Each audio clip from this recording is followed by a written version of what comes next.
Jésus dit, ne soyez pas inquiets, que votre cœur ne soit pas troublé. Vous avez foi en Dieu, ayez aussi foi en moi. Dans la maison de mon Père, il y a beaucoup de place. Si ce n'était pas vrai, est-ce que je vous aurais dit, je m'en vais pour y préparer une demeure?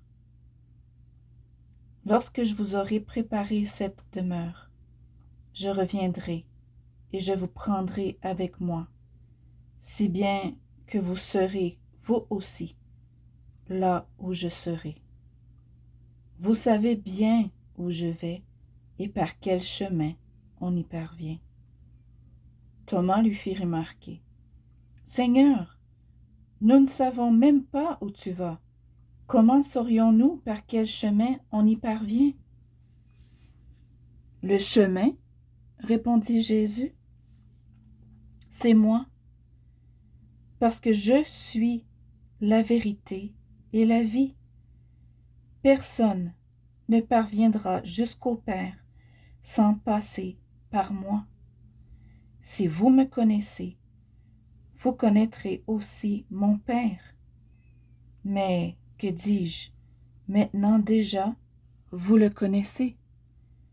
Vous l'avez même vu. » Et Philippe intervint.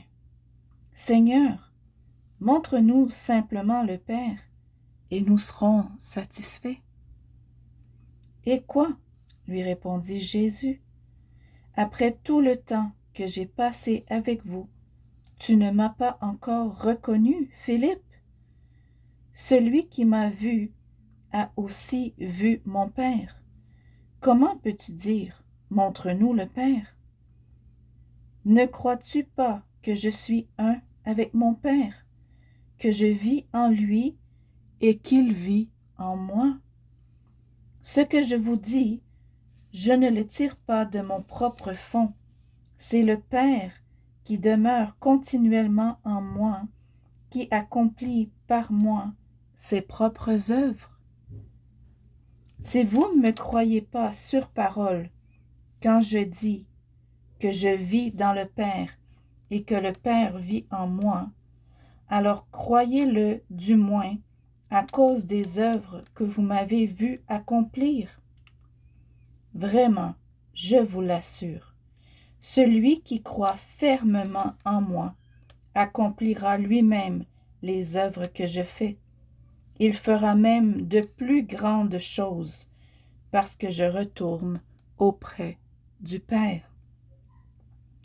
Et quoi que ce soit que vous demandiez en vous recommandant de moi, je le réaliserai pour que, par le Fils, la gloire du Père devienne manifeste. Je le répète, si vous demandez quelque chose en vous recommandant de moi, je le ferai. Père, dans le nom précieux de Jésus, je te demande de bénir celui qui a entendu cette parole, que ses yeux s'ouvrent, que son cœur s'ouvre à toi et te reçoive pour l'éternité. Amen.